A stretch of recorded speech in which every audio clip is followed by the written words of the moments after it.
السلام عليكم ورحمة الله. الحمد لله والصلاة والسلام على رسول الله وعلى آله وصحبه أجمعين. പ്രിയപ്പെട്ട സഹോദരന്മാരെ, സുഹൃത്തുക്കളെ, നമ്മുടെ ക്ലാസ്സിൽ അല്ലാഹുവിലുള്ള വിശ്വാസം എന്ന ഈമാൻ കാര്യത്തിലെ ഒന്നാമത്തെ കാര്യമാണ് കഴിഞ്ഞ 2 ക്ലാസ്സുകളിൽ നമ്മൾ ചർച്ച ചെയ്ത് പഠിച്ചത്. അതിന്റെ തുടർച്ചയായിട്ട് വരുന്ന ചില കാര്യങ്ങളാണ് ഇൻഷാ അല്ലാഹ് ഇന്നത്തെ ഈ ക്ലാസ്സിൽ വിശദീകരിക്കാൻ ഉദ്ദേശിക്കുന്നത്. 6 ഈമാൻ കാര്യങ്ങളിൽ ഒന്നാമത്തേതാണ് അല്ലാഹുവിലുള്ള വിശ്വാസം. അതാണ് ഏറ്റവും അടിസ്ഥാനപരമായ കാര്യവും. അതുകൊണ്ടാണ് നമ്മൾ അതിൻ്റെ ഭാഗങ്ങൾ വിശദമായി തന്നെ, അതിൻ്റെ വിശ്വാസവുമായി ബന്ധപ്പെട്ട കാര്യങ്ങൾ വിശദമായി തന്നെ നമ്മൾ പരാമർശിക്കുന്നത്. ഇന്ന് ആ വിഷയത്തിൽ ബന്ധപ്പെട്ട ഒരു കാര്യം, അല്ലാഹുവിലുള്ള വിശ്വാസം ശരിയായ രീതിയിൽ നമ്മൾക്ക് ഉൾക്കൊള്ളാൻ കഴിയണമെങ്കിൽ അല്ലാഹുവിനെ ശരിക്ക് വിശ്വസിക്കണം. എങ്ങനെയാണ് അല്ലാഹു എന്ന് നമ്മൾക്ക് മനസ്സിലാകേണ്ടതുണ്ട്. അപ്പൊ നമ്മൾക്കൊരു സംഗതി എങ്ങനെയാണ്, എന്താണ് എന്ന് മനസ്സിലാവുമ്പോഴാണ് അതിലുള്ള വിശ്വാസവും അതിന്റെ മറ്റു കാര്യങ്ങളൊക്കെ നമുക്ക് ശരിയായി വരുന്നത്. അപ്പൊ അല്ലാഹുവിനെ സംബന്ധിച്ച് നമ്മൾക്ക് തൊട്ടു നോക്കാനോ കാണാനോ നമ്മുടെ മുമ്പിൽ ഇങ്ങനെ കണ്ട് നോക്കി മനസ്സിലാക്കി അള്ളാഹു ഇന്നതാണെന്ന് പറയാനൊന്നും അള്ളാഹുവിന്റെ കാര്യത്തിൽ സാധിക്കില്ല. കാരണം അള്ളാഹുവിനെ നമ്മൾ കാണാൻ കഴിയില്ല, ദുനിയാവെന്ന് കാണാൻ കഴിയില്ല. അത്തരം കണ്ണുകൾ നമ്മൾക്ക് നൽകപ്പെട്ടിട്ടില്ല. പിന്നെ അള്ളാഹുവിനെ വേറെ തൊട്ടു നോക്കി അറിയാൻ കഴിയും, അതും അറിയില്ല. പിന്നെ എങ്ങനെയാണ് അള്ളാഹു എന്ന ആശയം, ആ സംഗതി നമ്മുടെ മനസ്സിൽ രൂപപ്പെടുന്നത്? എങ്ങനെയാണ് അള്ളാഹുവിനെ നമ്മൾ ഉൾക്കൊള്ളേണ്ടത്, മനസ്സിലാക്കേണ്ടത്? അതിന് വിശുദ്ധ ഖുർആൻ സ്വീകരിച്ച രീതിയും മാർഗവും അള്ളാഹുവിനെ അവന്റെ സ്വഭാവങ്ങളും ഗുണങ്ങളും ഒക്കെ പരിചയപ്പെടുത്തി ഇങ്ങനെയുള്ളവനാണ് അള്ളാഹു എന്ന് പറയുകയാണ് ചെയ്യുന്നത്. അള്ളാഹുവിന്റെ അടിസ്ഥാനപരമായ സ്വഭാവങ്ങൾ ഇന്നതാണ്, ഗുണങ്ങൾ ഇന്നതാണ്, അതിലൂടെ അള്ളാഹുവിനെ മനസ്സിലാക്കുക എന്ന നിലക്ക് അത്തരം കാര്യങ്ങൾ പരിചയപ്പെടുത്തുകയാണ് അള്ളാഹു ചെയ്യുന്നത്. ഇപ്പൊ നമ്മളതിന് ഖുർആൻ വായിക്കുമ്പോൾ ഓതുമ്പോഴൊക്കെ ഇങ്ങനെ സ്ഥിരമായിട്ട് അത്തരം കാര്യങ്ങൾ നമ്മൾ മുന്നിലേക്ക് വരും. നമ്മൾ സാങ്കേതികമായിട്ട് പറയാറുള്ളത് അൽ അസ്മാഉ വസ്സിഫാത്ത് എന്നാണ്. അള്ളാഹുവിന്റെ നാമങ്ങളും വിശേഷണങ്ങളും, അള്ളാഹുവിന്റെ വിശേഷണങ്ങള്, അള്ളാഹുവിന്റെ നാമങ്ങൾ, ഈ കാര്യങ്ങൾ ശരിക്കും മനസ്സിലാക്കി പഠിക്കുമ്പോൾ അള്ളാഹുവിനെ നമുക്ക് മനസ്സിലാവുന്നതാണ്.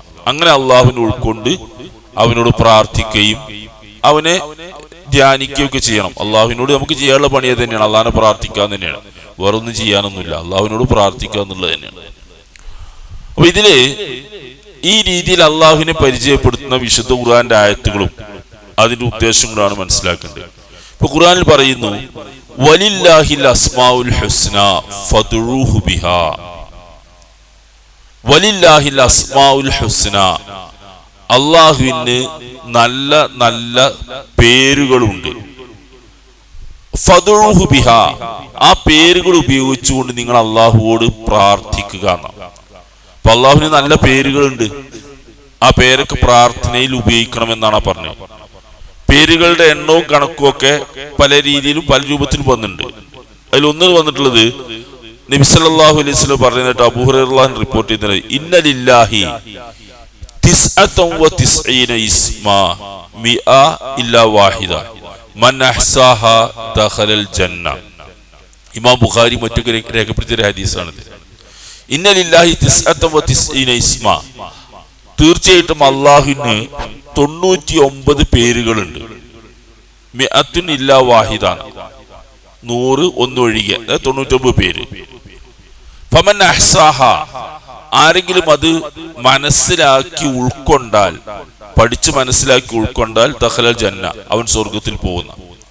അപ്പൊ അള്ളാഹുവിന് 99 പേരുകള്, ആ പേരുകൾ നിങ്ങൾ മനസ്സിലാക്കി പഠിച്ച് അള്ളാഹുവിനെ ഉൾക്കൊണ്ടാൽ നിങ്ങൾക്ക് സ്വർഗത്ത് പോവാം.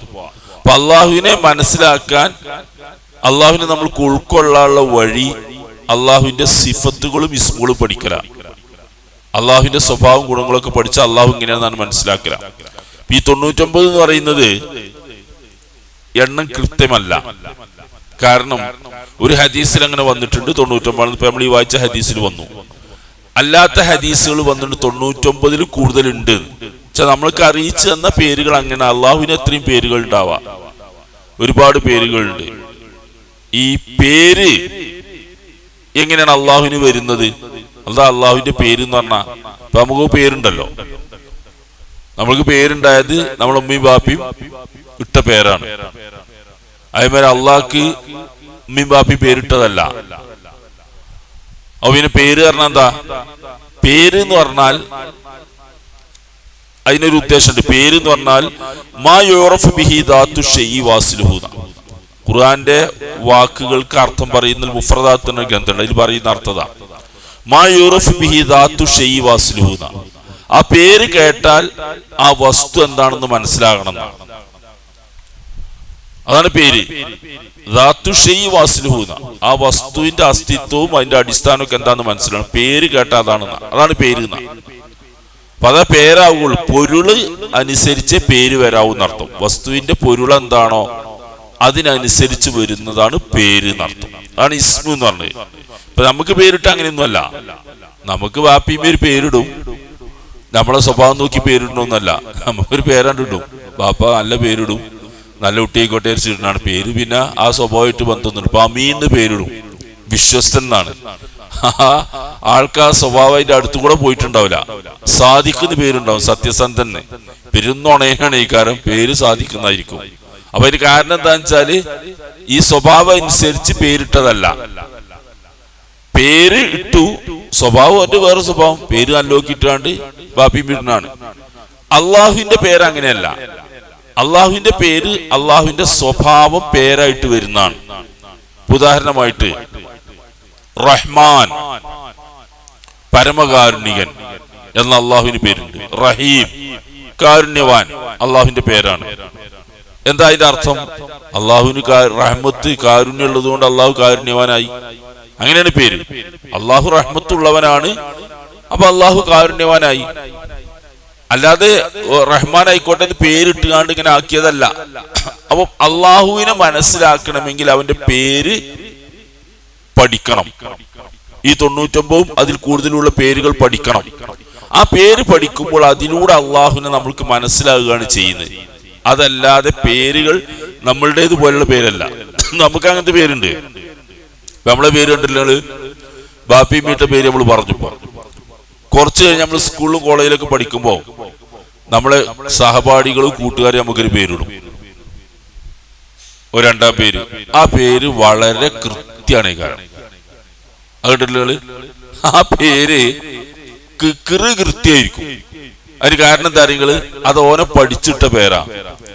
ആ ഇട്ടോൻ ചിലപ്പോ ആ പേര് വിളിച്ചോണ്ടല്ലോ ഓന് ചിലപ്പോ അവാർഡ് കൊടുക്കേണ്ടി, അത്ര കൃത്യമായിരിക്കും.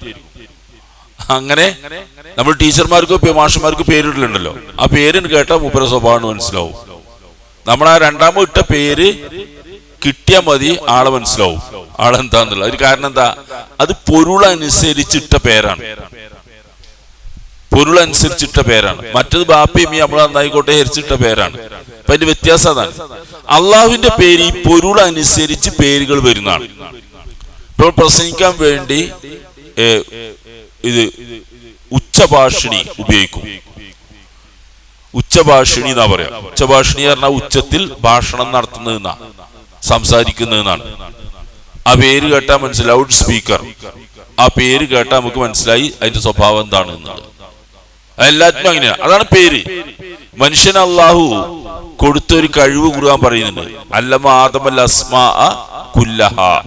സൂറത്തുൽ ബഖറയിൽ ആദം നബിന്റെ സൃഷ്ടിപ്പും ആ സുജൂദ് ചെയ്യാൻ പറഞ്ഞ സംഭവം ഉണ്ടല്ലോ മലക്കളോട്, ആ സംഭവം പറഞ്ഞെടുത്ത് അല്ലമ ആദമൽ അസ്മാ കുല്ലഹ. അവിടെ പറയുന്നുണ്ട് അള്ളാഹു ഈ മനുഷ്യന്മാർക്ക് ആദമിന് എല്ലാ പേരും പഠിപ്പിച്ചു കൊടുത്തു.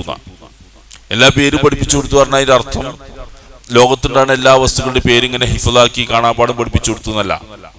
മനുഷ്യന്റെ ഒരു ഗുണമാണത്, വസ്തുക്കളെ പഠിച്ച് അതിന് പേരിടാനുള്ള കഴിവ്. വസ്തുക്കളെ പഠിച്ച് അതിന് പേരിടാനുള്ള കഴിവ് മനുഷ്യനുണ്ട്. ഈ ലോകത്തുള്ള എല്ലാ വസ്തുക്കൾക്കും മനുഷ്യൻ പേരിട്ടിട്ടുണ്ട്. അന്ന് വഹി കിട്ടുന്നതല്ല, പേരിടും മനുഷ്യൻ. ഇപ്പൊ ശാസ്ത്ര രംഗത്ത് ഒരു പഠനം നടത്തി ഒരു പുതിയ വസ്തു കണ്ടുപിടിക്കും അവര്. അപ്പം ആർട്ടിഫിഷ്യൽ ഇന്റലിജന്റ് ഏറ്റവും പുതിയതാണല്ലോ, കൃത്രിമ ബുദ്ധി നമ്മൾ പറയുന്നത്. ആ പേരെങ്ങനെ വന്നത്? ആ പേര് കേട്ടാൽ മനസ്സിലാവും എന്താണ് സാധനം. ഓരോ വസ്തുക്കൾക്കും മനുഷ്യനെ പറ്റി പഠിച്ച് അതിന്റെ പൊരുള് മനസ്സിലാക്കി പേരിങ്ങനെ ഇടും മനുഷ്യന്മാര്. എല്ലാം അങ്ങനെയാണ്. നമ്മളെ ഗവേഷണ പരിധിയിൽ ഒരു വസ്തുവിനെ കൊണ്ടുവരുന്നത് അതിനെ പഠിച്ച് അതിന്റെ പൊരുള് മനസ്സിലാക്കി പേരിട്ടിട്ടാ. പേരിട്ട് ഇങ്ങനെ വിളിച്ചാൽ പിന്നെ ആ സംഗതി, പിന്നെ വരെയൊക്കെ കൂടി പറയണ്ട, ആ പേരിന് കേൾക്കുമ്പോൾ ആ സംഗതി മനസ്സിലാവും. ആ രീതിയിലാണ് മനുഷ്യന്മാര് പേരിടുന്നത്. അള്ളാഹു നമ്മൾക്ക് പഠിപ്പിച്ചെന്നൊരു കഴിവായിട്ട് ഖുർആൻ അത് പറയുന്നുണ്ട്. എല്ലാ വസ്തുക്കളും എന്തിനാണ്. അപ്പൊ അള്ളാഹുവിന്റെ പേര് എന്ന് പറയുന്നത് ഇങ്ങനെ അള്ളാഹുവിന്റെ സ്വഭാവവും ഗുണവും അനുസരിച്ചുണ്ടാകുന്ന പേരുകളാണ്. അതിലൂടെ അള്ളാഹു നമ്മൾക്ക് അള്ളാഹുവിനെ പരിചയപ്പെടുന്നു. അള്ളാഹു റഹ്മാനാണ്, റഹീമാണ് എന്നൊക്കെ പറയുന്ന പേരുകൾ. ഈ പേരുകളൊക്കെ അങ്ങനെ ആ രീതിയിൽ വരുന്നു. അപ്പൊ അള്ളാഹുവിനെ മനസ്സിലാക്കാൻ, അവനോട് പ്രാർത്ഥിക്കാൻ അവന്റെ ഇസ്മുകൾ ഉപയോഗപ്പെടുത്തണം. ഇപ്പൊ നിങ്ങൾ നോക്ക്, നമ്മൾ ചില ആളുകളെ സാഹിത്യകാരന്മാർ എന്ന് പറയും. അത് കുറച്ച് വിശദീകരിച്ച് മനസ്സിലാക്കാൻ വേണ്ടി അള്ളാഹുവിന്റെ ആ സിഫത്ത് പറയുമ്പോൾ കവി എന്ന് പറയും, എഴുത്തുകാരൻ എന്ന് പറയും, ഗായകൻ എന്ന് പറയും. ഇതൊന്നും ഓലെ പേരല്ല. അവർക്ക് വാപ്പയാരുമീ ഗായകൻ എന്ന് പേരിട്ടിട്ടില്ല, സാഹിത്യകാരൻ എന്ന് പേരിട്ടിട്ടില്ല, ഒന്നും ഇട്ടിട്ടില്ല. പിന്നെ എങ്ങനെ ആ പേര് വരുന്ന? അവർക്ക് ആ ഗുണം അയാൾക്കുണ്ടായിരുന്നു. ആ ഗുണവും സ്വഭാവം അവർക്ക് ഉണ്ടായപ്പോൾ ആൾക്കാരങ്ങനെ വിളിക്കൽ തുടങ്ങി. അങ്ങനെ അയാളുടെ പേരിന്റെ കൂടെ അത് വന്നു. അങ്ങനെ അയാൾ കവിയായത്, ഗായകനായത് എങ്ങനെയാണ് എന്നതുപോലെ ആണ് പേരിന്റെ യഥാർത്ഥ അവസ്ഥ എന്നർത്ഥം. യഥാർത്ഥ അവസ്ഥ പൊരുളനുസരിച്ചാണ് പേരുണ്ടാകുന്നത് എന്ന് വിശദീകരിക്കാനാണ് ഞാൻ ഇത്രയും പറഞ്ഞത്. അപ്പൊ അള്ളാഹുവിന്റെ പേരുകൾ എന്ന് പറയുമ്പോൾ വേറെ ആരോട്ട് കൊടുത്ത കുറെ പേരല്ല, അള്ളാഹുവിന്റെ സ്വഭാവം അനുസരിച്ചുണ്ടാകുന്ന പേരുകളാണ്. അള്ളാഹുവിന്റെ ചില പേരുകൾ നോക്കുന്നത്, റഹ്മാൻ, റഹ്മാൻ എന്ന് പറഞ്ഞാൽ പരമകാരുണികൻ, റഹീം കാരുണ്യവാൻ, പിന്നെ ഖാലിഖ് സൃഷ്ടാവ്. അള്ളാഹുവിന്റെ പേരാണ് ഖാലിഖ് എന്ന്. നമ്മൾ പേരിടുമ്പോ അബ്ദുൽ ഖാലിഖ് എന്നിടും. സൃഷ്ടാവിന്റെ അടിമ എന്നാണ് അബ്ദുൽ ഖാലിഖ്. അബ്ദുറഹ്മാൻ, അബ്ദുറഹീം അവന്റെ അടിമ എന്നുണ്ട്. അപ്പൊ ഖാലിഖ് എന്ന് അള്ളാഹുവിന് പേര് വന്നത് എന്തുകൊണ്ടാണ്? അള്ളാഹു സൃഷ്ടിപ്പ് നടത്തുന്നവനാ. നമുക്കാർക്കും ഖാലിഖ് എന്ന് പേരിടാൻ പറ്റൂല, നമ്മളാരും സൃഷ്ടിപ്പ് നടത്തുന്നില്ല. അപ്പം അള്ളാഹു ഖാലിഖാണ്. അങ്ങനെ 99 ഉണ്ട് എന്ന് പറയുമ്പോൾ ഇത്രയും വിശേഷണങ്ങൾ അള്ളാഹുവിനുണ്ട്. മുജീബ് അള്ളാഹുവിന്റെ ഒരു പേരാണ്. മുജീബ് എന്ന് പറഞ്ഞാൽ ഉത്തരം പറയുന്നവൻ, ഉത്തരം ചെയ്യുന്നവൻ. നമ്മൾ അള്ളാഹുവിനോട് പ്രാർത്ഥിക്കും, അള്ളാഹു നമ്മളെ പ്രാർത്ഥനയ്ക്ക് ഉത്തരം ചെയ്യും. അപ്പൊ അള്ളാഹുവിന്റെ പേരെന്തായി? മുജീബ് എന്നായി, ഉത്തരം ചെയ്യുന്നവൻ. റസാഖ്, റസാഖ് തന്നെ ഭക്ഷണം നൽകുന്നവൻ, ഉപജീവനം നൽകുന്നവൻ എന്നർത്ഥം പറയുന്നു. അപ്പം അള്ളാഹുവാണ് എല്ലാവർക്കും റസാഖു, അവനാണ് റസാഖ് എന്ന് ഖുർആനിലുണ്ട്. അവനാണ് എല്ലാവർക്കും ഭക്ഷണം നൽകുന്നത്. അപ്പൊ അള്ളാഹിന്റെ പേര് റസാഖ് എന്നാണ്. അത് നമുക്ക് റസാഖ് എന്ന് ഇടാൻ പറ്റില്ല, നമുക്ക് അബ്ദുൾ റസാഖ് ഇടാൻ പറ്റുള്ളൂ. റസാഖിന്റെ അടിമ, നമ്മളാർക്കും ഭക്ഷണം കൊടുക്കുന്നില്ല ആ അർത്ഥത്തില്. അൽ വഹാബ്, വഹാബ് എന്ന് പറഞ്ഞാൽ എല്ലാവർക്കും ഇഷ്ടം പോലെ കൊടുക്കുന്നവൻ, ധാരാളമായിട്ട് ഉദാരമായിട്ട് കൊടുക്കുന്നവൻ. അത് അള്ളാഹുവാണ്. ആ അള്ളാഹുവിന് അബ്ദുൽ വഹാബ് നമ്മൾ പേരിടുന്നു. അസീസ്, ഖനി, ഗഫാർ, ഇങ്ങനെ ഒരുപാട് പേരുകൾ അള്ളാഹുവിന് ഉള്ളതായിട്ട് വിശുദ്ധ ഖുർആൻ. ചില ഉദാഹരണങ്ങൾ പറഞ്ഞെന്തിനാന്ന് വെച്ചാല് അള്ളാഹുവിന്റെ പേരുകൾ അവന്റെ സ്വഭാവങ്ങളാണ് എന്ന് പരിചയപ്പെടുത്താനാണ്. സിഫത്തുകളും അള്ളാഹുവിന്റെ സിഫത്തുകളുണ്ട്, ഗുണങ്ങൾ, ഗുണങ്ങൾ സ്വഭാവങ്ങളുടെ വേറൊരു ഭാഗമാണ്. ആ സിഫത്താണ് പിന്നെ സ്വഭാവമായിട്ട് മാറുന്നത്. ഇപ്പൊ റഹ്മാൻ, റഹ്മത്ത് പറഞ്ഞ കാരുണ്യവാൻ എന്ന ഗുണം സിഫത്ത് ഉള്ളത് കൊണ്ടാണ് അള്ളാഹു റഹ്മാനായത്. നിങ്ങൾക്ക് മനസ്സിലാവുണ്ടാവും ഞാൻ പറയുന്നത്. സിഫത്ത് അള്ളാഹുവിന്റെ കൂടെ ഉള്ളതാണ് എന്ന് പറഞ്ഞാൽ അള്ളാഹു റഹ്മത്തുള്ളവനായതുകൊണ്ട്, കാരുണ്യമുള്ളവനായതുകൊണ്ട് അവൻ കാരുണ്യവാൻ എന്ന പേര് വന്നു. അത് മനസ്സിലാവും. അള്ളാഹു ഇൽമുള്ളവനാണ്, അതൊന്നും മാറൂല. അള്ളാഹുവിന്റെ കൂടെ എപ്പോഴും ഇൽമു പറഞ്ഞ ഗുണം ഉണ്ടാവും. ആ ഇൽമുള്ളവനായതുകൊണ്ട് അള്ളാഹു എന്തായി? അലീം, അറിവുള്ളവനായി മാറുന്നു. അങ്ങനെ അങ്ങനെ ബസീർ, സെമീഴ് കേൾക്കുന്നവൻ, കാണുന്നവൻ. അള്ളാഹു കേൾക്കും കാണുകയൊക്കെ ചെയ്യും. അള്ളാഹു കേൾക്കും കാര്യങ്ങള്, അള്ളാഹു കാണും കാര്യങ്ങള്. അതൊക്കെ ഉള്ളത് കൊണ്ട് അള്ളാഹു സെമീ ബസീർ. ഞാൻ പറയുന്നത് അള്ളാഹുവിനെ മനസ്സിലാക്കാനുള്ള മാർഗം അവന്റെ ഇസ്മുകളും സിഫത്തുകളും ശരിക്ക് പഠിക്കലാണ്. അത് പഠിച്ച് മനസ്സിലാക്കി അള്ളാഹുവിനെ ഉൾക്കൊള്ളുകയാണ് ചെയ്യേണ്ടത്. അതല്ലാതെ അള്ളാഹുവിനെ എന്ത് ചെയ്യാൻ കഴിയില്ല. ഈ തൊട്ടു നോക്കാനോ കാണാനോ പിടിച്ചു നോക്കാനോ നമ്മുടെ ഇന്ദ്രിയ പരിധിയിൽ നിർത്തിക്കൊണ്ട്, പഞ്ചേന്ദ്രിയങ്ങളുടെ പരിധിയിൽ നിർത്തിക്കൊണ്ട് ഒരു കാര്യം അള്ളാഹുവിനെ കൊണ്ട് ചെയ്യാൻ കഴിയും. അള്ളാഹിനെ നമുക്ക് ചെയ്യാൻ കഴിയില്ല. അപ്പൊ അള്ളാഹുവിനെ ഉൾക്കൊള്ളാനുള്ള വഴി ഈ പേരുകളൊക്കെ പഠിച്ച് മനസ്സിലാക്കി ശരിയായ രീതിയിൽ ഉൾക്കൊണ്ട് പ്രാർത്ഥിക്കുക എന്നുള്ളതാണ് ഫദ്ഉഹു ബിഹാ എന്ന് പറയുന്നത്. ഒരു പ്രാർത്ഥന വിശുദ്ധ ഖുർആനിൽ നബി സല്ലല്ലാഹു അലൈഹി വസല്ലം നടത്തിയൊരു പ്രാർത്ഥന നോക്കുക. അതില് പല കാര്യങ്ങൾ നമുക്ക് പഠിക്കാനുണ്ട്. അല്ലാഹുമ്മ ഇന്നി അസ്അലുക, ഇത് നമ്മൾ ഈ ആശയങ്ങളെങ്കിലും പഠിച്ചു നോക്കണം. അല്ലാഹുമ്മ ഇന്നി അസ്അലുക ബികുല്ലി ഇസ്മിൻ ഹുവ ലക സമ്മൈത ബിഹി നഫ്സക. നമുക്ക് ആ പ്രാർത്ഥന രൂപം, അല്ലാഹുവേ ഇന്നി അസ്അലുക, നിന്നോട് ഞാൻ ചോദിക്കുന്നു, ബികുല്ലി ഇസ്മിൻ ഹുവ ലക, നിനക്കുള്ള എല്ലാ പേരുകളും വെച്ച് ഞാൻ ചോദിക്കുന്നു. നിങ്ങൾ ഇസ്മു പറഞ്ഞിട്ടാ പ്രാർത്ഥിക്കുന്നത്. അല്ലാഹുവേ നിനക്ക് എന്തെല്ലാം ഇസ്മുകൾ ഉണ്ടോ ആ ഇസ്മുകളൊക്കെ മുന്നിൽ വെച്ചുകൊണ്ട് അല്ലാഹുവേ നിന്നോട് ഞാൻ ചോദിക്കുന്ന. അതെന്തിനായി പേര് വെക്കുന്നത്? അതാണ് നമ്മൾ നേരത്തെ പറഞ്ഞത്. അള്ളാഹുവിന്റെ പേരുകളാണ് അള്ളാഹുവിനെ മനസ്സിലാക്കാനുള്ള മാർഗം. ആ പേരുകൾ അവന്റെ ഗുണങ്ങളാണ്, അവൻ ചെയ്യുന്ന നല്ല നല്ല ഗുണങ്ങളാണ്. ആ ഗുണങ്ങളൊക്കെ വെച്ചുകൊണ്ട് പടച്ചോനെ നിന്നോട് ഞാൻ ചോദിക്കുന്നു എന്നാണ്. അള്ളാഹുവിന്റെ ഇസ്മുകളാണ്. നമ്മൾ തവസ്സുൽ എന്നൊക്കെ പറഞ്ഞത് തവസ്സുലാക്കുന്ന രീതിയാണ്. അള്ളാഹുവിന്റെ പേരുകളൊക്കെ വെച്ച് പ്രാർത്ഥിക്കാൻ പടച്ചോനോട്. ഒരു ഉദാഹരണം, നമ്മൾക്ക് അള്ളാഹുവിന്റെ അടുക്കൽ നിന്ന് ഒരു സഹായം ആവശ്യമുണ്ട്. ഒരു പ്രതിസന്ധിയിൽ നമ്മൾ പെട്ടിട്ടുണ്ട്. അപ്പൊ നമ്മൾ പടച്ചോനെ എന്നെ സഹായിക്കണേ എന്ന് പറയാം, അത് ശരിയാണ്.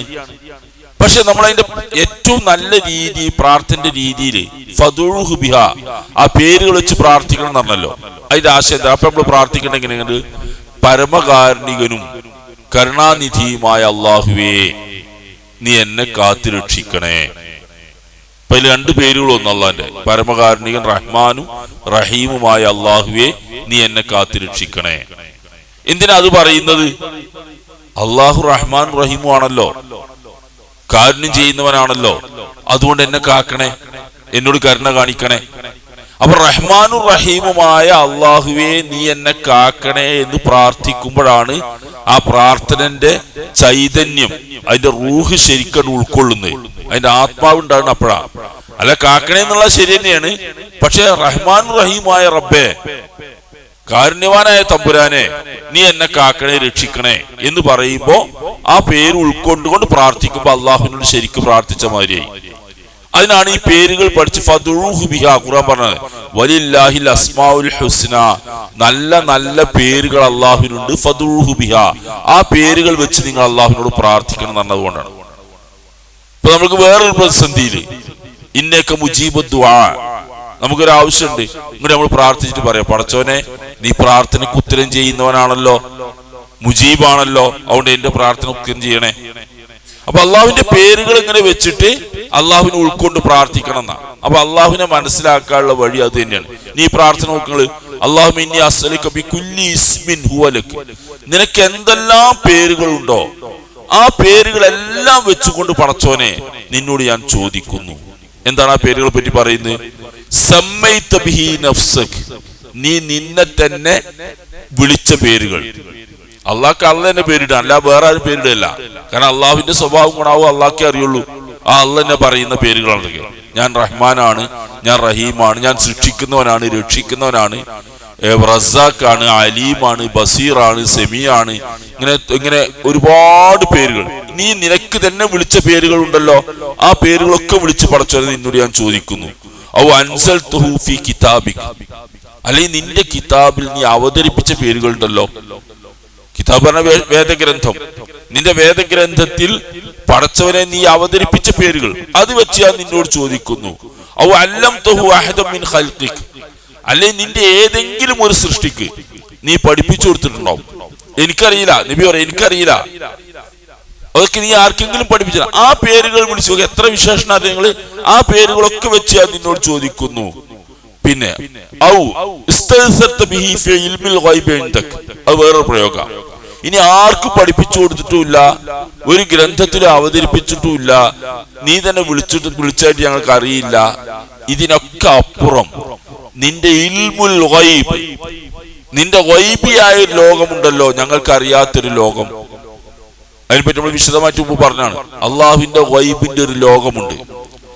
ആ ലോകത്ത് നീ ആർക്കും പറഞ്ഞു കൊടുക്കാതെ സ്വകാര്യമായിട്ട് സൂക്ഷിച്ചിട്ടുണ്ടാവും. ചിലപ്പോൾ ഇനി അവിടെ വെച്ചിട്ടുണ്ടാവും നിനക്കുള്ള പേരുകൾ. ആ പേരുകളൊക്കെ വിളിച്ചു വെച്ച് ഞാൻ ചോദിക്കുന്നു. അപ്പൊ എന്തിനാ ഈ പേരൊക്കെ കൂടി അള്ളാഹ്ക്ക്? അള്ളാഹുവിനെ മനസ്സിലാക്കാൻ ആ പേരുകൾ കൊണ്ട് മാത്രമേ സാധിക്കുള്ളൂ, അല്ല വേറൊരു മാർഗമില്ല. അതാണ് നിന്റെ അടുക്കലുള്ള പേരുകൾ. ആ പേരുകളൊക്കെ വെച്ച് ഞാൻ ചോദിക്കുന്നു.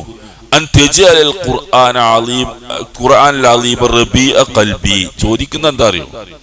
അള്ളാഹുവേ, ഈ വിശുദ്ധ ഖുർആൻ എന്റെ മനസ്സിന്റെ ശോഭയാക്കി പ്രസന്നതയാക്കി മാറ്റണേ. ഖുർആനാണ് എന്റെ മനസ്സിന്റെ പ്രസന്നതയാക്കി മാറ്റേണ്ടത്, വസന്തമാക്കി മാറ്റണം, റബിയാക്കി മാറ്റണേ. അതാണ് ഇതൊക്കെ വെച്ചിട്ട് നബി ചോദിക്കുന്നത്, അള്ളാഹിനോട് ചോദിക്കണം. ഈ മുഖവുരൊക്കെ പറഞ്ഞു ചോദിക്കുന്നത് ഖുർആൻ എന്റെ മനസ്സിന്റെ ഒരു പ്രശോഭിക്കുന്ന അവസ്ഥയാക്കി മാറ്റണേ എന്നാണ്. അതാണ് ചോദിക്കാനുള്ളത്.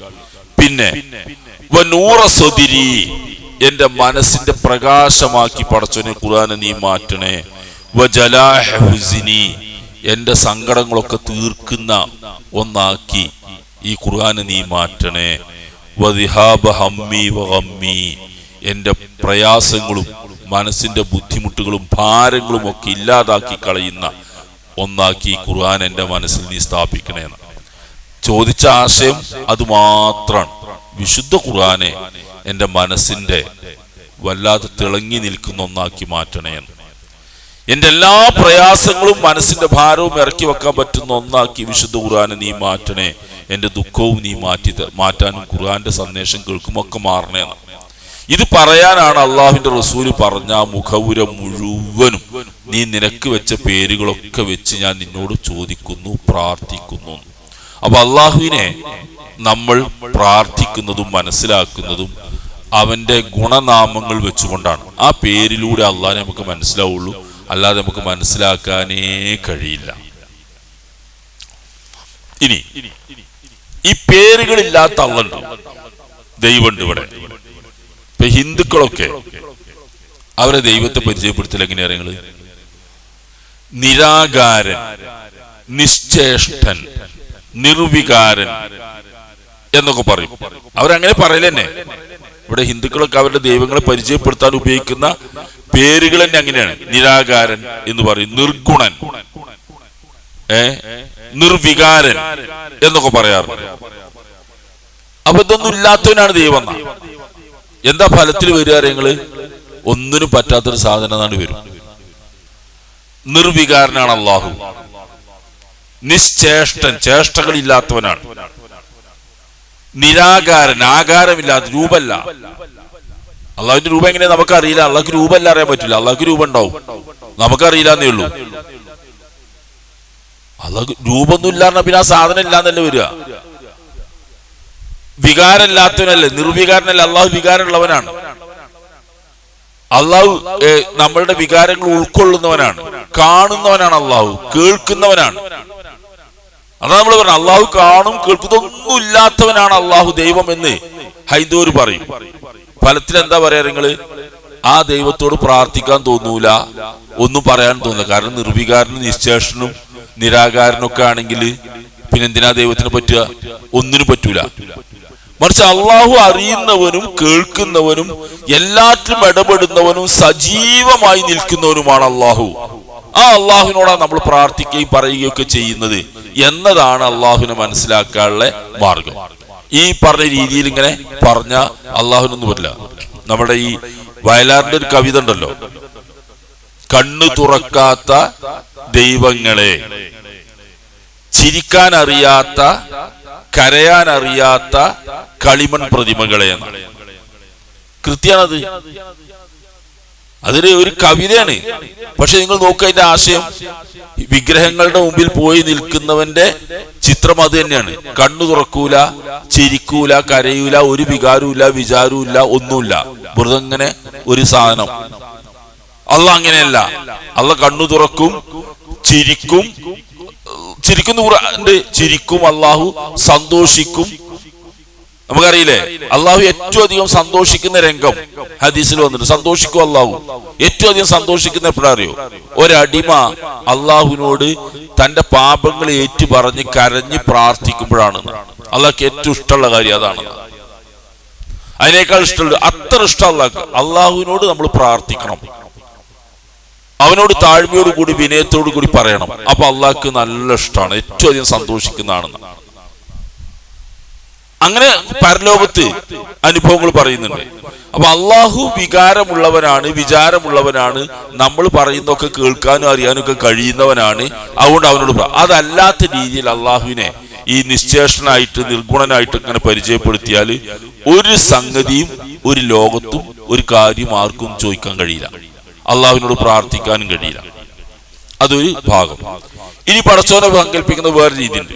അത് വളരെ കൗതുകമുള്ളതാണ്.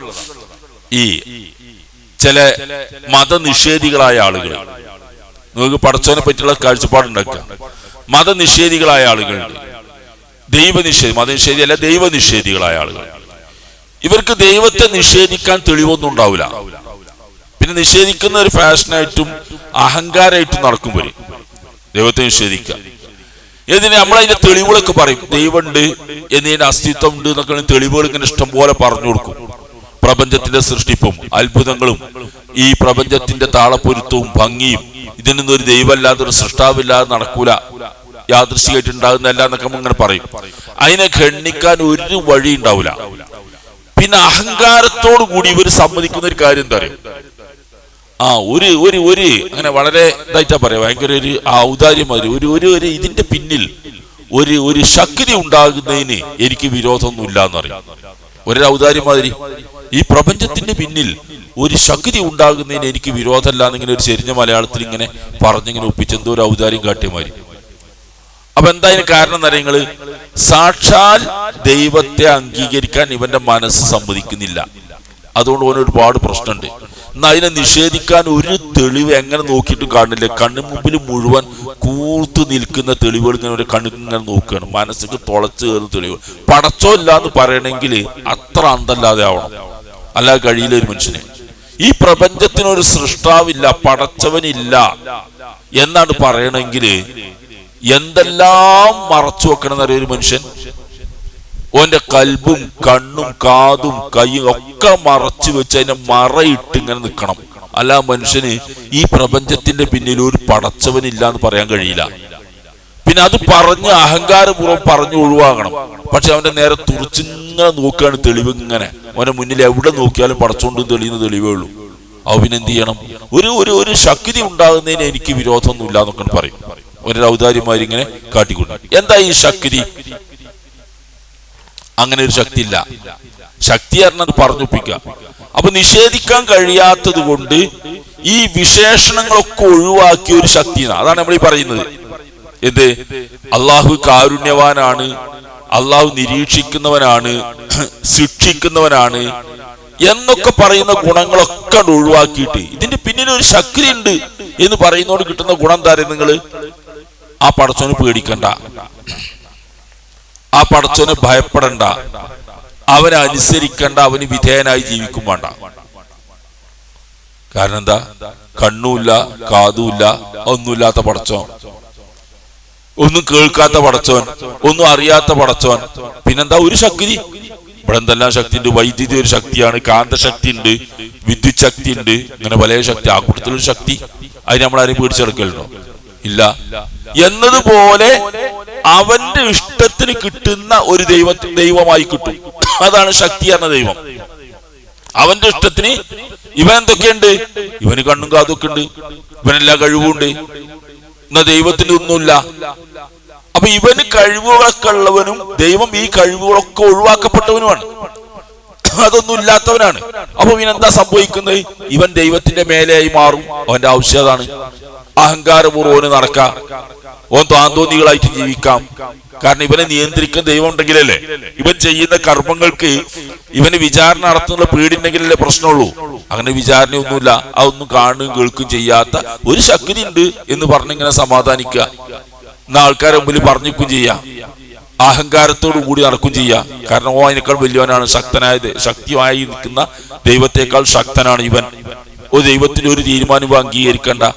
അങ്ങനെ സമാധാനിക്കുകയും പറഞ്ഞൊപ്പിക്കുകയും ചെയ്യുന്ന ആളുകളുണ്ട്. അതും വിശ്വാസമല്ല, അതിനൊട്ടും അംഗീകരിക്കേണ്ട. അത് അഹങ്കാരത്തിന്റെ പാരമ്യതയാണ്, അഹങ്കാരത്തിന്റെ പാരമ്യതയാണ്.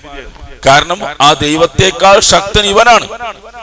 ഇവനുണ്ട് എന്ന് പറയുന്ന ശക്തി എന്ന് പറയുന്ന ദൈവത്തെക്കാൾ ശക്തനാണ് ഇവൻ. കാരണം ഇവൻ എല്ലാ കഴിവുകളുണ്ട്, ദൈവത്തിന് ഒരു കഴിവില്ലാതെ ആക്കി മാറ്റുകയാണ് ചെയ്യുന്നത്. ഇനി എന്താ ഇതുകൊണ്ട് കിട്ടുന്ന ഗുണനറികള്? ഒന്ന്, ദൈവത്തെ ആരാധിക്കണ്ട, അവനെ പ്രാർത്ഥിക്കണ്ട, അവനെ പേടിക്കണ്ട, അവന്റെ വികാര വിചാരങ്ങൾ ദൈവത്തെ വിചാരത്തിൽ നിയന്ത്രിക്കണ്ട, ഒരു 10 പൈസ ആർക്കും കൊടുക്കണ്ട. കാരണം എന്താ? കൊടുത്തിട്ടില്ലെങ്കിൽ ചോദ്യം ചെയ്യാൻ ആരുമില്ല. പരലോകത്തിന് വിചാരണ വരും, എന്നിട്ട് ഇവനെ സ്വർഗത്തിലേക്കോ നരകത്തിലേക്കോ, ഇവനെ നരകത്തിൽ കയറി എന്നുള്ള പേടിയവനില്ല. കാരണം ശക്തിയല്ലേ, ഒന്നും ചെയ്യൂല. അപ്പൊ ഇങ്ങനെയൊക്കെയുള്ള സംഗതികൾ ഇതിന്റെ ആത്യന്തികമായിട്ട് കിട്ടുന്നൊരവസ്ഥ എന്താ? ഇതിന്റെ അടിസ്ഥാന, ഇങ്ങനെ പറഞ്ഞുണ്ടാക്കാനുള്ള അടിസ്ഥാന കാരണം എന്താ? വളരെ വിധേയനായി താഴ്മയോടുകൂടി അള്ളാഹുവിന്റെ ഒരു അടിമയാണ് ഞാൻ, പടച്ചവനാണ് ഞാൻ, വെറും ഒരു അടിമയാണ്, അവന്റെ കീഴിൽ താഴ്മയോടുകൂടി ജീവിക്കേണ്ടവനാണ് എന്ന ആ ചിന്ത ഉണ്ടല്ലോ, അതാണ്ട് ഒഴിവാക്കിയെടുക്കാൻ വേണ്ടി എടുക്കുന്ന പണിയാണിത് മുഴുവനും. ഞാൻ വളരെ താഴ്മയുള്ള ഒരു അടിമയാണ്, പടച്ചവന്റെ അടിമയാണ് ഞാൻ. അവൻ പറയുന്നത് കേൾക്കല്ലാതെ എനിക്ക് യാതൊരു നിർവാഹവും ഇല്ല. അവൻ അടിമയായിട്ട് താഴ്മയോടുകൂടി ഞാൻ ജീവിക്കുന്നു എന്ന ആശയം ഇല്ലാതായി കിട്ടാനുള്ള പണിയാണ് പടച്ചവനെ ശക്തിയാക്കി മാറ്റുന്നത്. ശക്തിയാണെന്ന് പറയും. ശക്തിയല്ല, അള്ളാഹു ശക്തനാണ്. വിശുദ്ധ ഖുർആന്റെ 1-2 ആയത്തുകൾ നോക്കുക. ഇന്നല്ലാഹ ഹുവർ റസാഖു ദുൽ ഖുവ്വത്തിൽ മതീൻ. നമ്മൾ ശരിക്കും പഠിക്കേണ്ട ഒരു ഭാഗമാണ് ഇതൊക്കെ. നമ്മൾ ആൾക്കാരുടെ ഈ സാധാരണക്കാരുടെ ഇടയിലൊക്കെ ചർച്ച, ഒരു ശക്തി ഉണ്ട് എന്ന് ഇങ്ങനെ പറഞ്ഞിങ്ങനെ ആശ്വസിക്കൊന്നും വേണ്ട. അത് നിഷേധ, ശരിക്ക് ദൈവ നിഷേധാണ്. ഇന്നല്ലാഹ, തീർച്ചയായിട്ടും അല്ലാഹു, ഹുവർ റസാഖു, അവനാണ് എല്ലാവർക്കും ഭക്ഷണം നൽകുന്നവൻ, ഉപജീവനം നൽകുന്നവൻ. ദുൽ ഖുവ്വത്തിൽ മതീൻ, ശക്തനും പ്രബലനുമാണ്. ശക്തിയാണെന്നല്ല, ബലമാണെന്നല്ല, ശക്തനാണ്, പ്രബലനാണ്, ഖുവ്വത്തുള്ളവനാണ്, മതീനുമാണ്. അല്ല, ഖുവ്വത്താണ്. ദുൽ ഖുവ്വത്തിൽ മതീൻ, അവൻ ശക്തനും പ്രബലനുമാണ്. അവനാണ് എല്ലാവർക്കും ഭക്ഷണം നൽകുന്നതെന്ന്. എല്ലാറ്റിനേക്കാളും ശക്തൻ അവനാണ്, എല്ലാരേക്കാളും പ്രബലൻ അവനാണ്. അവൻ എല്ലാവർക്കും ഉപജീവനം നൽകുന്നു അവൻ തന്നെയാണ്. അങ്ങനെയാണ് അള്ളാഹു എന്നാണ് ഖുർആൻ പറയുന്നത്. അപ്പൊ എന്താ കൊണ്ട് അങ്ങനെ വിശ്വസിച്ചാൽ പടച്ചവൻ പറഞ്ഞവര് നടക്കണം. അവന്റെ കീഴിൽ താഴ്മയുള്ള ഒരു അടിമയായിട്ട് ഇങ്ങനെ നിൽക്കണം, വളരെ വിനയത്തോടെ നിൽക്കണം, അവനോട് പ്രാർത്ഥിക്കണം, പടച്ചവനെ താണ് കേണ് പറയണം. അതിനൊന്നും ആവൂല. തന്നെ ഇഷ്ടമനുസരിച്ച് താൻ തോന്നിയായി ജീവിക്കാൻ മനുഷ്യൻ ആഗ്രഹിക്കുമ്പോൾ പറഞ്ഞുണ്ടാക്കുന്നതാണ്. പടച്ചവനെ നിഷേധിക്കുക ഒരു തെളിവറ്റുണ്ടാവില്ല. അവസാനം പറഞ്ഞുണ്ടാക്കുന്നതാണ് ഒരു ശക്തിയാണ് എന്ന് പറഞ്ഞു. അപ്പൊ അതും ന്യായമല്ല. പിന്നെ എന്താണ് അള്ളാഹു? അള്ളാഹുവിന് ഈ പറഞ്ഞ രൂപത്തിൽ അവന്റെ നാമങ്ങളും പേരുകളൊക്കെ ഉൾക്കൊണ്ടുകൊണ്ടും മനസ്സിലാക്കിക്കൊണ്ടും അങ്ങനെ വിശ്വസിക്കുക എന്നല്ലാതെ വേറൊരു നിർവാഹവുമില്ല. ഇനി ഈ അള്ളാഹുവിനെ നമ്മളിങ്ങനെ ഈ സ്വഭാവങ്ങളും ഗുണങ്ങളും ഒക്കെ മനസ്സിലാക്കി അവനോട് പ്രാർത്ഥിച്ചും വണങ്ങിയും താഴ്മയോട് കൂടിയൊക്കെ ജീവിക്കണം. ഇനി നിങ്ങൾ നോക്ക്, ഈ അള്ളാഹുവിനെ നമ്മൾ ഈ മലയാളത്തിൽ ഇങ്ങനെ പറയാറുണ്ട്, ഈശ്വരൻ, ദൈവം, ഗോഡ്, ഹുദ എന്നൊക്കെ ഓരോ ഭാഷയിൽ ഓരോ രീതിയിൽ ഇങ്ങനെ പറയും. ഈ പറയുന്ന സംഗതി നമ്മളെ സംബന്ധിച്ച് എത്രത്തോളം ശരിയാണ്? അള്ളാഹുവിനെ അങ്ങനെ വിശ്വസിക്കാൻ പറ്റുമോ? അള്ളാഹുവിനെ ഈശ്വരൻ എന്ന് പറയാൻ പറ്റുമോ? സർവേശ്വരൻ എന്ന് പറയാൻ പറ്റുമോ? അള്ളാഹുവിനെ ദൈവം എന്ന് വിളിക്കാൻ പറ്റുമോ? അള്ളാഹുവിനെ ഗോഡ് എന്ന് പറയാൻ പറ്റുമോ? ഉറുദുക്കാർ പറയുന്ന ഹുദ എന്ന് പറയാൻ പറ്റുമോ എന്നൊക്കെ പല ആളുകളും ചോദിക്കാറുണ്ട്. അത് ചിലപ്പോഴൊക്കെ നമുക്കൊരു വസ്വാസം ഉണ്ടാക്കില്ല. നമ്മളെ തന്നെ കൂട്ടത്തിൽ ചില ആളുകൾ ഇപ്പം അള്ളാഹ് എന്നല്ലാതെ ഒരു വാക്ക് ഉപയോഗിക്കാൻ പാടില്ല എന്നൊക്കെ ഇങ്ങനെ പറഞ്ഞു വെക്കാറുണ്ട്. നമ്മുടെ കൂട്ടത്തിൽ ഇങ്ങനെ ഒരുത്തരുണ്ടായി വരുന്നുണ്ടല്ലോ, ഇവരൊക്കെ പറയുന്നതാണ് അതൊക്കെ. അള്ളാഹു തന്നെയാണ് ഏറ്റവും കൃത്യം, അതിൽ സംശയമൊന്നുമില്ല. പക്ഷെ ഓരോ ഭാഷ ഉപയോഗിച്ചിരുന്ന ആളുകളും അവരുടെ ഭാഷയിൽ ദൈവത്തെ, അള്ളാഹുവിനെ വിളിക്കാൻ പേരുകൾ ഉപയോഗിച്ചിരുന്നു. അത് അള്ളാഹുവിന് ചേരുന്നതാണെങ്കിൽ വിളിക്കുന്നതിന് വിരോധമല്ല. നമ്മൾ ഈശ്വരൻ എന്ന് പറയുന്നുണ്ടല്ലോ മലയാളത്തിൽ, സർവേശ്വരൻ എന്ന് പറയും. വളരെ കൃത്യമാണ് അള്ളാഹുവിനെ സംബന്ധിച്ചത്. മലയാളത്തിൽ പറയുന്നു നമുക്ക് സർവേശ്വരനായ നാഥൻ എന്ന് പറയുന്നതിൽ ഒരു അപാകതയില്ല. കാരണം അറബിയില് അള്ളാഹുവിന്റെ കുറെ ഇസ്മുകൾ പറഞ്ഞ കൂട്ടത്തിൽ ഒരു പേരെന്താ അറിയങ്ങള്? അൽ ഗനി എന്ന. അള്ളാഹുവിന് കുറെ പേരുകളുണ്ട് പറഞ്ഞല്ലോ. ആ പേരുകളിൽ ഒന്നെന്താ അറിയങ്ങള്? അൽ ഗനി. അൽ ഗനി പറഞ്ഞ സർവേശ്വരൻ എന്നാ. ഗിന എന്ന് പറഞ്ഞാൽ സമ്പത്ത് എന്നാണ് അർത്ഥം. ഗനി പറഞ്ഞ സമ്പന്നൻ എന്നാണ് അർത്ഥം വരിക. അൽ ഗനി പറഞ്ഞ സർവസമ്പന്നൻ. ഈശ്വരൻ എന്നുള്ള വാക്കിന്റെ അർത്ഥം എന്താണ്? ഈശ്വരൻ എന്ന് പറഞ്ഞാൽ ഐശ്വര്യമുള്ളവൻ, അവനാണ് ഈശ്വരൻ. ഐശ്വര്യം എന്ന് പറഞ്ഞാൽ സമ്പത്ത്, സൗകര്യം, എല്ലാം കഴിവുള്ളവൻ, അവനാണ് ഈശ്വരൻ എന്ന് പറയുന്നത്. അപ്പോൾ സർവേശ്വരൻ, എല്ലാറ്റിന്റെയും ഈശ്വരനായിട്ടുള്ളവൻ വളരെ കൃത്യമാണ്. നമ്മൾ കോടീശ്വരൻ എന്നൊക്കെ പറയല്ലേ? കോടീശ്വരൻ എന്നാൽ കോടി പടച്ചോന്നല്ല, കോടിയുടെ സമ്പത്തുള്ളവൻ എന്നാണ്. കോടിയുടെ സമ്പത്തുള്ളവൻ എന്നാണ്, അല്ലാതെ ഒരു പടച്ചോനാണെന്നല്ല. ഈശ്വരൻ എന്ന് പറഞ്ഞ വാക്കിന് മലയാളത്തിലെ വാക്കർത്ഥതാണ്. അപ്പൊ ആ അർത്ഥത്തിൽ നമ്മൾ അള്ളാഹുവിനെ ഉപയോഗിക്കുകയാണ്, അതിന് വിരോധമൊന്നുമില്ല. പക്ഷേ അത് നമ്മൾ എന്താക്കാൻ പാടില്ല, അത് ഉപയോഗിക്കാൻ പാടില്ല എന്ന് പറയുന്നതിന് ന്യായമൊന്നുമില്ല. അള്ളാഹു ഗോഡ്. ഇപ്പൊ ഇംഗ്ലീഷുകാര് ഗോഡ് എന്ന് ഉപയോഗിക്കും, അവരുടെ ഭാഷയിൽ അങ്ങനെ ഉപയോഗിക്കുന്നേ ഉള്ളൂ, ഒരു കുഴപ്പമില്ല. പിന്നെ ഉറുദുകാര്, ഈ അഹമ്മദ് ദീദാത്തിന് ഒരു പുസ്തകമുണ്ട്, ഈ ആഫ്രിക്കൻ രാജ്യങ്ങളിലെ ഈ വനാന്തരങ്ങളിലൊക്കെ ആളുകള് ദൈവത്തെ വിളിക്കുന്ന കുറെ, ഹിസ് നെയിം എന്നാണ് അതിന്റെ പേര്, ദൈവത്തിന്റെ പേര്, കുറെ പേരുകൾ അവര് ഗോത്രഭാഷയിൽ ഒരു വിളിക്കുകയാണ്.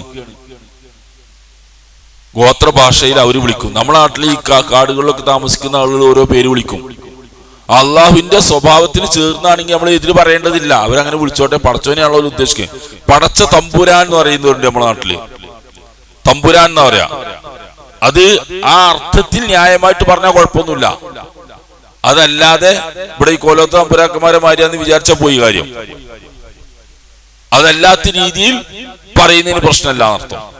പടച്ച തമ്പുരാൻ നമ്മളെ മലയാളത്തിൽ പൊതുവെ ഉപയോഗിക്കുന്നവരാണ്, പടച്ച തമ്പുരാൻ എന്ന് പറയുന്നത് എന്നതുപോലെ. അപ്പൊ അള്ളാഹുവിന്റെ ഈ പേരുകളും നാമങ്ങളും ഒക്കെ അള്ളാഹുവിന് ചേർന്ന രൂപത്തിൽ വിളിക്കുന്നതിന് വിരോധമൊന്നും ഇല്ല എന്നർത്ഥം. ഇനി ഇതിന്റെ മറ്റൊരു ഭാഗം കൂടി പറഞ്ഞ് നമുക്ക് അവസാനിപ്പിക്കാം. ഈ അള്ളാഹുവിന്റെ ഈ പേരുകളും അള്ളാഹുവിന്റെ ഈ സ്വഭാവങ്ങളും ഗുണങ്ങളും ഒക്കെ മനസ്സിലാക്കി അള്ളാഹുവിനെ ഉൾക്കൊണ്ട് ജീവിക്കുകയാണ് നമ്മൾ ചെയ്യേണ്ടത്. അവനോട് പ്രാർത്ഥിച്ചും അവനെ വണങ്ങിയും അവനോട് താഴ്മ കാണിച്ചും അള്ളാഹു എന്ന അവന്റെ ആ പ്രഭാവം അംഗീകരിച്ചുമാണ് ജീവിക്കേണ്ടത്.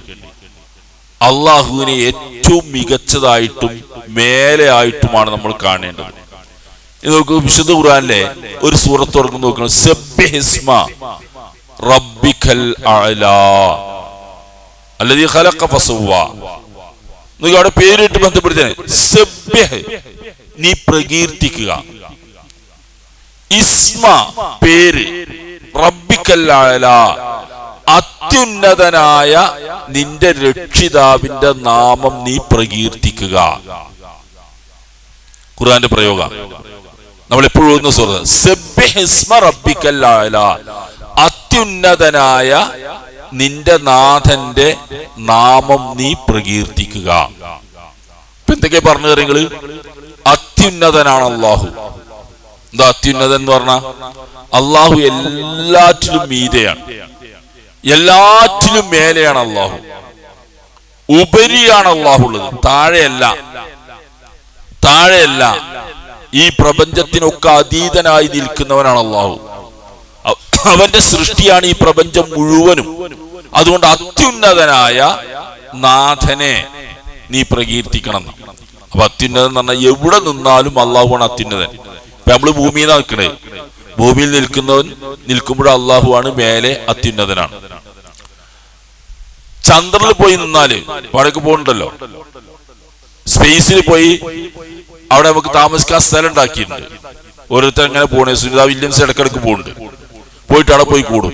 അവിടെ പോയിട്ട് എങ്ങനെ പറയാ? സബ്ബിഹിസ്മ റബ്ബിക്കൽ അഅല, അത്യുന്നതനായ റബ്ബിനെ പ്രകീർത്തിക്കാറുമ്പോ അള്ളാഹ് ഭൂമിക്ക് താഴത്തേക്ക് ഇറങ്ങല്ല. അള്ളാഹ് അവിടെയും അത്യുന്നതങ്ങളിലാണ്. എവിടെ ചെന്നാലും ചന്ദ്രനിൽ പോയാലും അത്യുന്നതങ്ങളിലാണ്. ഇനി വേറെ ഏതെങ്കിലും ഗോളങ്ങളിലോ ഇനി നമ്മൾക്കറിയാത്ത ലക്ഷക്കണക്കിന് ഗോളങ്ങൾ അവിടേക്ക് എവിടെയെങ്കിലും പോയി നിൽക്കുമ്പോഴും അത്യുന്നതങ്ങളിലാണ് അള്ളാഹു. അവന്റെ സ്ഥാനം അങ്ങനെയാണ്.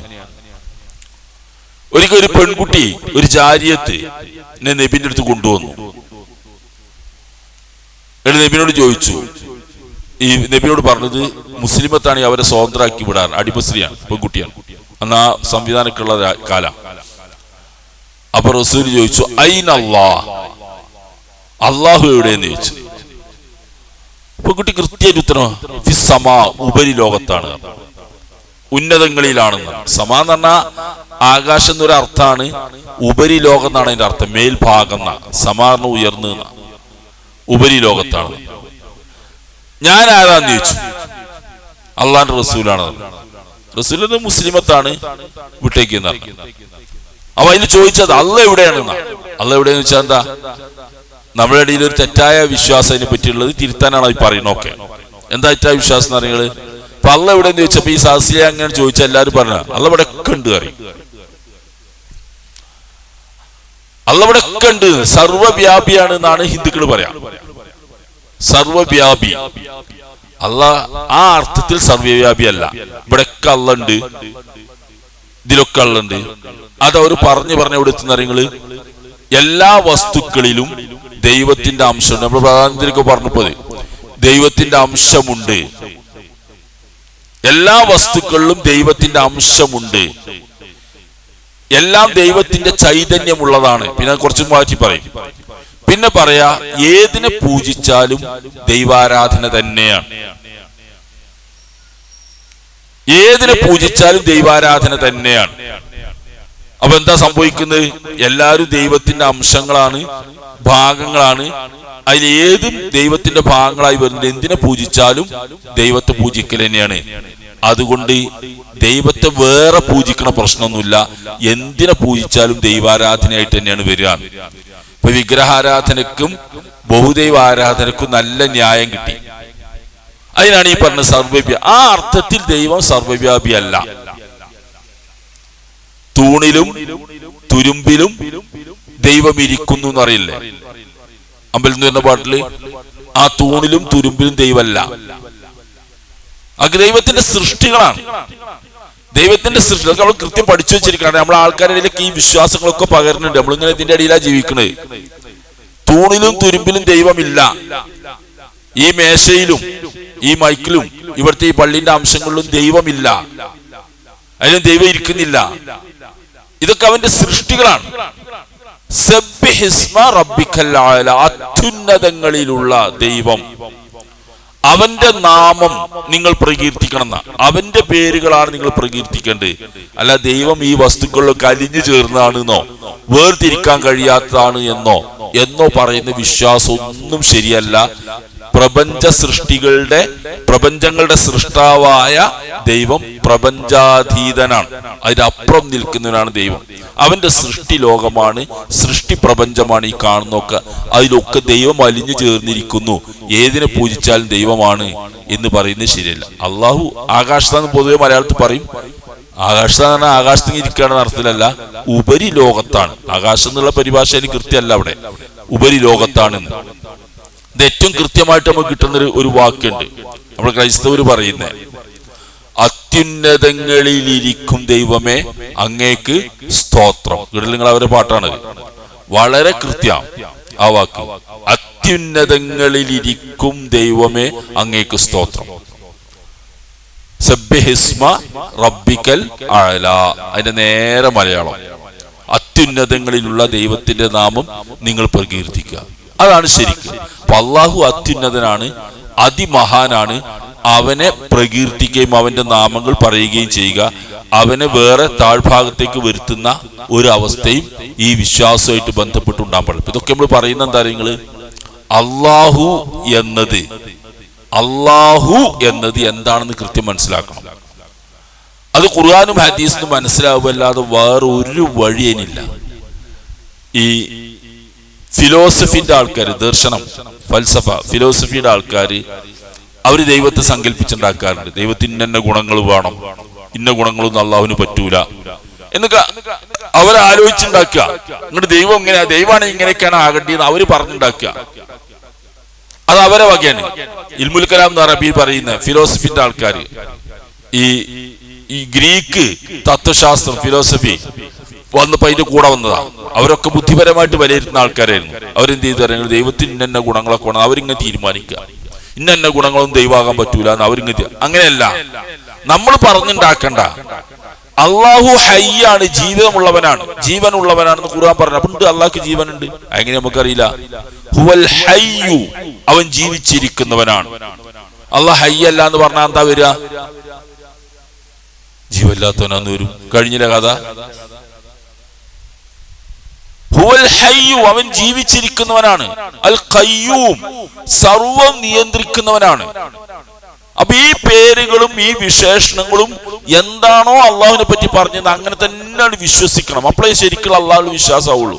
അത് നമുക്ക് പറ്റുന്ന രൂപത്തിൽ കോട്ടിമാൻ. അള്ളാഹു ഹയ്യാണ്. അള്ളാഹു സെമിയാണ്, കേൾക്കുന്നവനാണ്. അള്ളാഹു ബസീറാണ്, എല്ലാം കാണുന്നവനാണ്. അപ്പൊ അള്ളാഹ് എല്ലാം കാണും, കേൾക്കും. അങ്ങനെ നമ്മൾ ഉൾക്കൊള്ളണം. അങ്ങനെയാണ് അള്ളാഹുവിൽ വിശ്വസിക്കേണ്ടത്. അപ്പൊ അള്ളാഹു ഹയ്യായി, അള്ളാഹു ഹയ്യ്, ജീവണ്ട് എന്നൊക്കെ പറഞ്ഞിട്ട് മോശമല്ലെന്ന് വിചാരിക്കണം. അള്ളാഹ് ജീവണ്ട്, ജീവല്ല എന്ന് പറഞ്ഞാൽ പിന്നെ അത് നമ്മളെ ജീവനാണോ അത് വേറെ വിഷയം. അള്ളാഹു കാണുന്നവനാണ്, നമ്മൾ കാണുന്നവർ കാണുന്ന അല്ല. അള്ളാഹു കേൾക്കുന്നവനാണ്, നമ്മൾ കേൾക്കുന്നവർ കേൾക്കുന്നല്ല. അള്ളാഹു കേൾവിയുണ്ട്, അള്ളാഹ് കേൾക്കും കാര്യങ്ങളൊക്കെ. നമ്മൾക്ക് അങ്ങനെ അള്ളാഹുവിനെ പറ്റി പറഞ്ഞു തരാൻ കഴിയും. അള്ളാഹ്ക്ക് പറഞ്ഞു തന്ന മാതിരി നമ്മൾ അള്ളാഹിനെ വിശ്വസിക്കും. അപ്പൊ അതിൽ നിന്ന് വ്യത്യസ്തമായിട്ട് അള്ളാഹുവിന്റെ അസ്തിത്വം, അവന്റെ സത്ത, അവന്റെ സ്വഭാവം, അവന്റെ ഗുണങ്ങൾ നമ്മൾ നിർണയിക്കാൻ പാടില്ല. അള്ളാഹുവിനെ ഖുർആനിൽ അള്ളാഹു എങ്ങനെ പരിചയപ്പെടുത്തിയോ അങ്ങനെ തന്നെ മനസ്സിലാക്കിയാണ് വിശ്വസിക്കുമ്പോഴാണ് ശരിക്കുള്ള ഈമാൻ വരുന്നത്. ആ ഈമാനാണ് അള്ളാഹുള്ള വിശ്വാസം എന്നതിൽ ഏറ്റവും പ്രധാനം. ഒന്നുകൂടി ആവർത്തിക്കുന്നു, ഖുർആൻ എങ്ങനെയാണോ അള്ളാഹുവിനെ പരിചയപ്പെടുത്തിയത് അതങ്ങനെ തന്നെ ഒരു വ്യാഖ്യാനവും ഇല്ലാതെ നമ്മളുടെ യുക്തിയും ബുദ്ധിയും ഒന്നും അങ്ങോട്ട് കൊണ്ടുചെന്ന് നമ്മളുടെ മേഖലയല്ലാത്ത, ബുദ്ധിന്റെ യുക്തിയുടെ ഒന്നും മേഖലയല്ലാത്തൊരു ഭാഗത്തേക്ക് കൊണ്ടുപോയി നമ്മൾ അതിനെ വ്യാഖ്യാനിക്കേണ്ടതില്ല. അള്ളാഹു കഴിവുള്ളവനാണ്, ഹയ്യാണ്, ഖദീറാണ്, ഖാദിറാണ് എന്നൊക്കെ പറയുമ്പോൾ അതേമാതിരി അങ്ങോട്ട് വിശ്വസിച്ച്, കേൾക്കുന്നവനും കാണുന്നവനും അറിയുന്നവനും എന്നൊക്കെ വിശ്വസിച്ച് അള്ളാഹുവിനെ ശരിക്കാണ്ട് വിശ്വസിക്കുമ്പോഴാണ് ശരിയായ അൽ ഈമാനു ബില്ലാ, അള്ളാഹുള്ള വിശ്വാസം എന്നുള്ളത് ശരിയാ. അത് വളരെ കുറച്ച് ആളുകൾക്ക് ഉണ്ടാവുള്ളൂ, വളരെ കുറച്ച്. ബാക്കിയുള്ളവരൊക്കെ ഒരു അള്ളാഹിനെ വിശ്വസിക്കും. നേരത്തെ പറഞ്ഞ ശക്തിയാണ്, ദൈവമാണ്, കഴിവാണ് എന്നൊക്കെ അങ്ങനെ പറയുന്നല്ലാതെ ആ പറഞ്ഞ രീതിയിൽ മനസ്സിലാക്കേണ്ടത് വളരെ കുറച്ച്.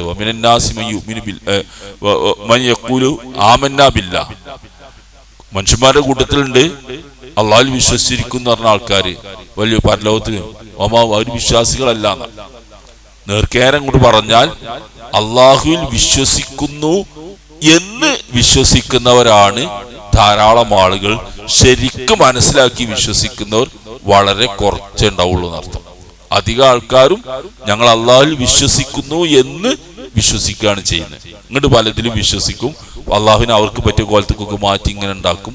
അപ്പൊ നമ്മൾ ആ അള്ളാഹുള്ള വിശ്വാസത്തിന്റെ ഏറ്റവും പ്രധാനപ്പെട്ട 3 ഭാഗങ്ങളാണ് ഈ 3 ക്ലാസ്സുകളിലൂടെ പറഞ്ഞത്. അതൊക്കെ അതിന്റെ യഥാർത്ഥ രൂപത്തിൽ ഉൾക്കൊണ്ട് വിശ്വസിച്ച് ജീവിക്കാൻ നമ്മൾ ശ്രമിക്കുക. അള്ളാഹു തന്നെ നമ്മൾക്ക് എല്ലാവർക്കും അതിന് തൗഫീക്ക് ചെയ്ത് അനുഗ്രഹിക്കുമാറാവട്ടെ. അസ്സലാമു അലൈക്കും.